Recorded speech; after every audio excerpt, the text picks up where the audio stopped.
Voltei aqui que eu quero conversar com vocês um pouquinho sobre o que a gente acabou de ler aqui no livro de Jó. Nós lemos agora de Jó capítulo 5 até o capítulo 7 e enquanto eu li eu até engasguei um pouquinho nas palavras porque eu queria falar a respeito e não era o momento. Então eu voltei aqui nesse vídeo só para a gente conversar um pouquinho sobre algumas coisas que aconteceram ali naquele momento em que os amigos de Jó primeiro, eles lá antes do capítulo 5, né, fala que os amigos de Jó chegaram e passaram um tempo lá, se não me engano foram 7 dias, em silêncio lá do lado de Jó, até que eles não aguentam, eles falam que as palavras elas vêm, eles precisam falar.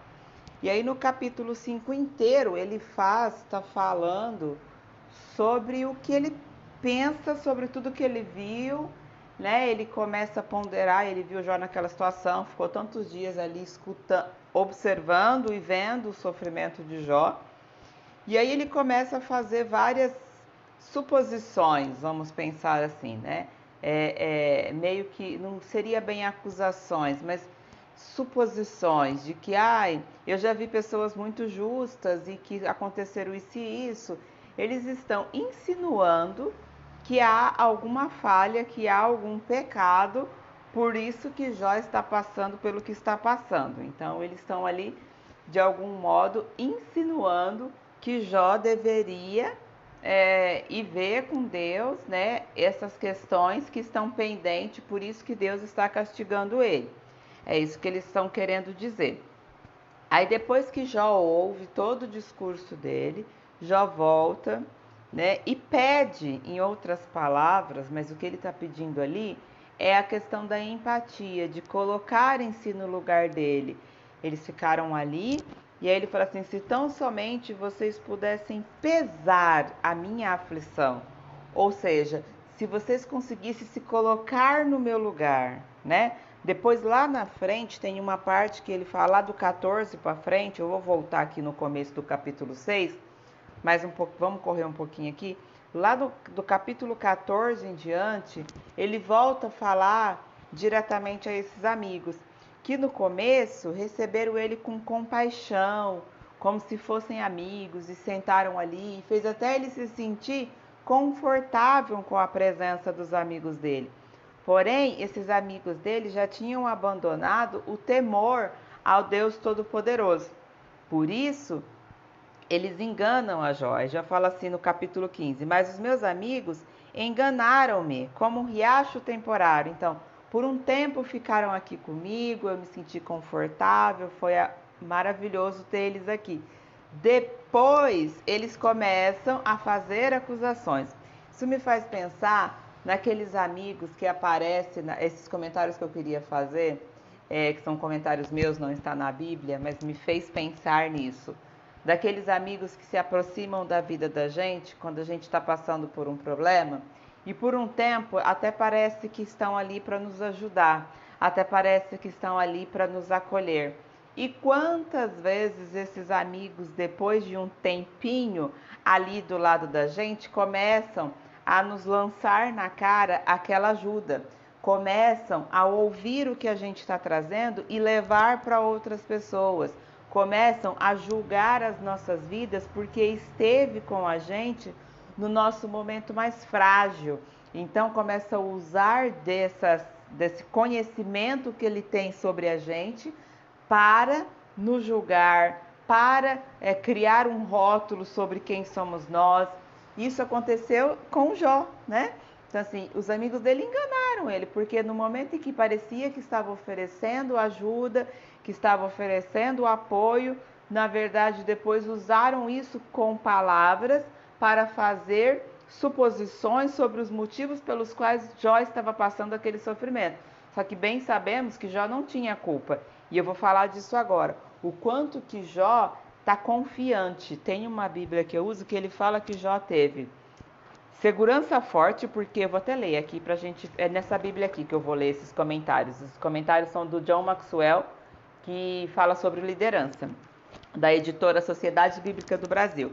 E ele fala que coisas que o Jó teve foi segurança forte, porque ele sentiu-se emocionalmente bastante seguro para aceitar as críticas dos amigos. Então os amigos fizeram toda a crítica, ele deixou criticar, depois ele vem com toda a humildade, pede primeiro empatia, pede para que se coloquem no lugar dele. Então a pessoa está muito seguro emocionalmente para poder aguentar essas críticas num momento tão difícil da vida, né? Depois outra característica que Jó teve ali naquele momento, consciência limpa.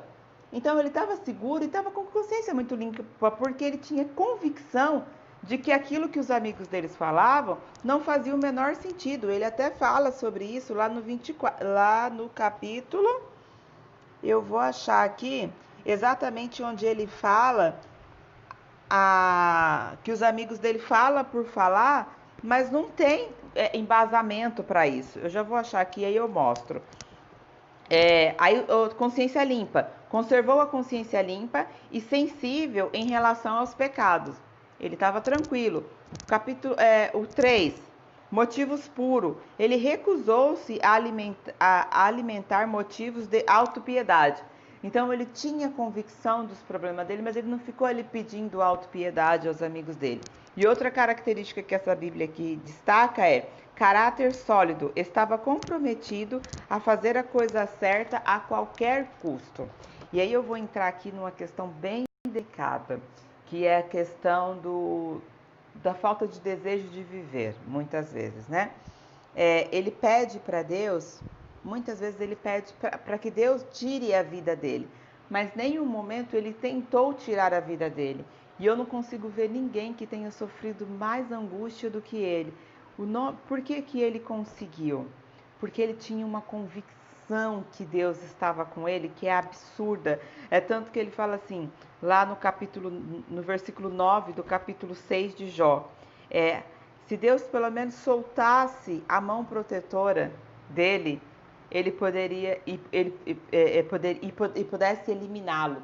Então, olha a situação que ele estava. Ele fala que tinha verme, que tinha pus, a situação da pele dele estava deplorável.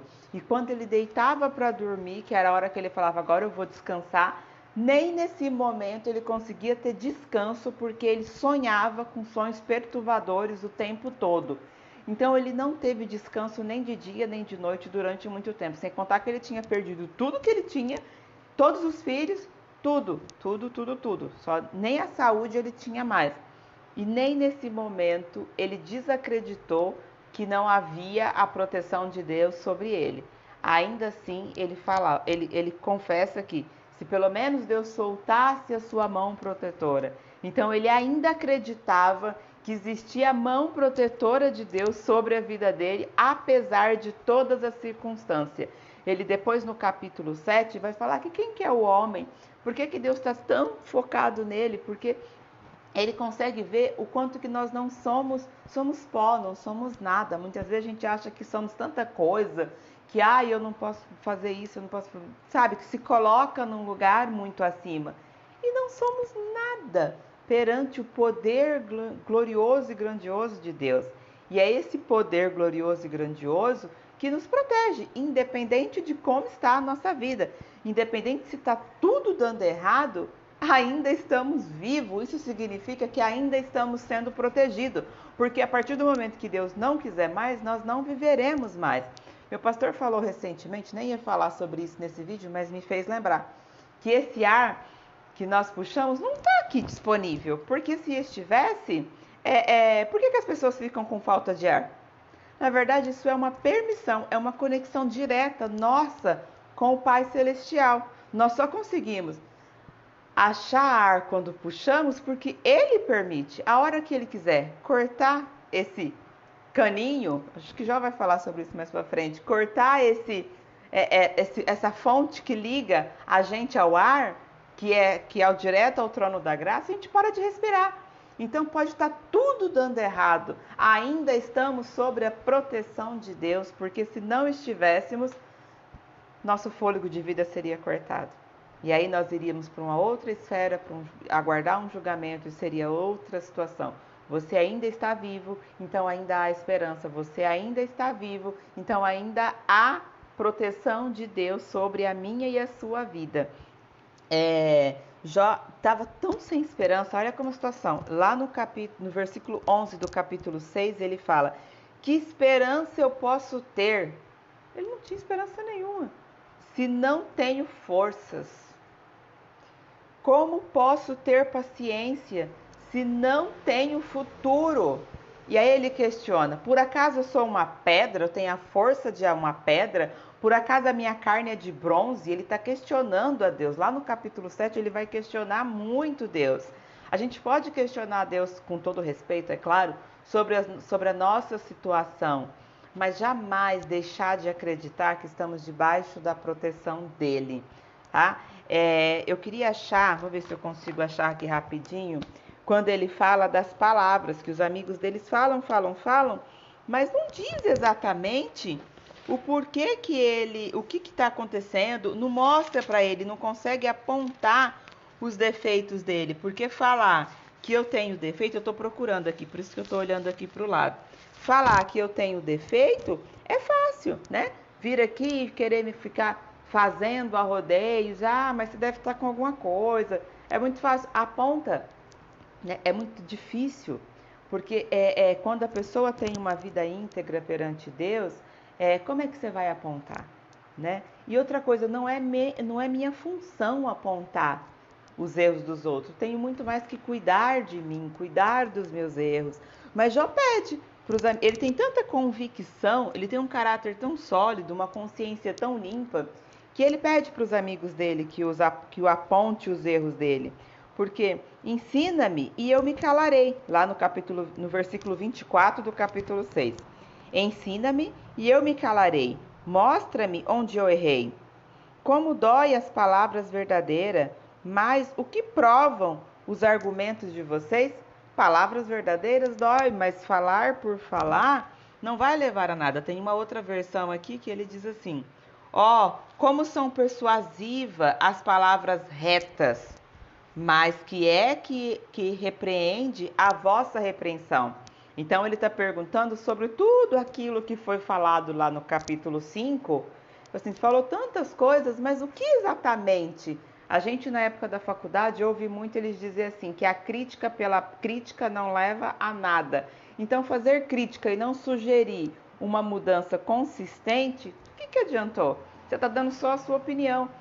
Vai orar pela pessoa em vez de ficar dando crítica sobre a vida dela. Ele pede aqui, ensina-me, né? Melhor do que fazer elogios, melhor do que ficar só apontando os defeitos do outro. Se você tem um caminho melhor, ensina-me. Se não tem, ore comigo ou ore por mim, né? Caso contrário, é melhor calarmos quando não temos realmente o antídoto para a dor do outro. O que posso eu fazer? Ore por ele, somente. Tá bom? Então a mensagem que eu queria passar aqui hoje é essa luta de Jó, é essa convicção de que havia proteção de Deus sobre a vida dele. De tudo que eu falei aqui nesse vídeo, que fique apenas que há proteção de Deus sobre a sua vida, independente das circunstâncias. Há proteção de Deus sobre a sua vida. Amém?